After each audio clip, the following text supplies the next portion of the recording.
Guwahati north ഈസ്റ്റിലേക്കുള്ള പ്രവേശന കവാടമാണ്. ബ്രഹ്മപുത്ര നദിയുടെ തീരത്തായി പരന്നു കിടക്കുന്ന പട്ടണമാണ് ഗുവാഹത്തി. എന്നെ ഇവിടെ ഏറ്റവും ആകർഷിച്ചത് ഇവിടുത്തെ ഇൻ്റർസ്റ്റേറ്റ് ബസ് ടെർമിനലാണ്. നാഷണൽ ഹൈവേ 37 സൈഡിലായിട്ട് വളരെ മനോഹരമായി പണിതിരിക്കുന്നതാണ് ഗുവാഹത്തി ഇൻ്റർസ്റ്റേറ്റ് ബസ് ടെർമിനൽ.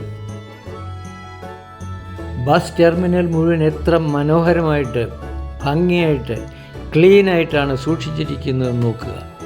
കേരളത്തിലെ KSRTCക്കും കേരള ഗവൺമെൻറ്റിനും ഇതൊരു പാഠമാകട്ടെ.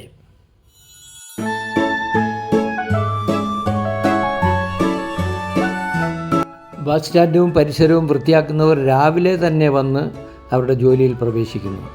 ഇത് കേരളത്തിനൊരു മാതൃകയാക്കാം. ഉള്ളിലേക്ക് പ്രവേശിച്ചാൽ യാത്രക്കാർക്ക് വേണ്ട സൗകര്യങ്ങളെല്ലാം ഇതിനകത്ത് ചെയ്തിട്ടുണ്ട്. ആവശ്യത്തിലേറെ ഇരിക്കുവാനുള്ള സ്ഥലം, അതുപോലെ തന്നെ ഓരോ ബസ് ഓപ്പറേറ്ററിനും അവരുടേതായ ക്യാബിനും സംവിധാനങ്ങളുമുണ്ട്. ബസ് ടെർമിനൽ മുഴുവൻ വൃത്തിയായി കിടക്കുന്നുവെങ്കിൽ അതിന് കാരണം ഇവരെ പോലെ ആത്മാർത്ഥമായി ജോലി ചെയ്യുന്നവരാണ്. അവർ എല്ലായിടവും അടിച്ച് തുടച്ച് വൃത്തിയാക്കിയിരിക്കുന്നു.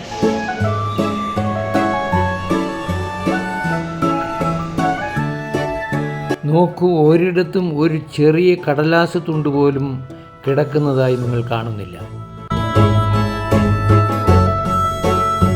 ബസ്സുകൾക്ക് വന്നാൽ പാർക്ക് ചെയ്യാൻ ആവശ്യത്തിലേറെ ബേകൾ അവിടെ നിർമ്മിച്ചിട്ടിട്ടുണ്ട്. സർക്കാരിൻ്റേതെന്നോ പ്രൈവറ്റെന്നോ വ്യത്യാസമില്ലാതെ ഏവർക്കും അവിടെ പാർക്ക് ചെയ്യുവാനും ആളുകളെ കയറ്റുവാനുമുള്ള നല്ല സൗകര്യം ചെയ്തു കൊടുത്തിട്ടുണ്ട്.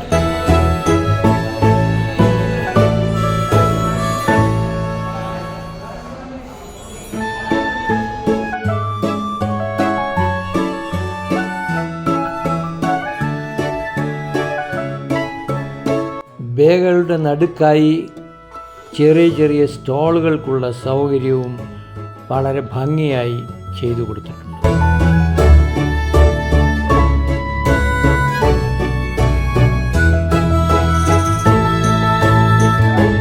എനിക്ക് പോകേണ്ട ബസ് വന്നു. ഡ്രൈവറും റെഡി.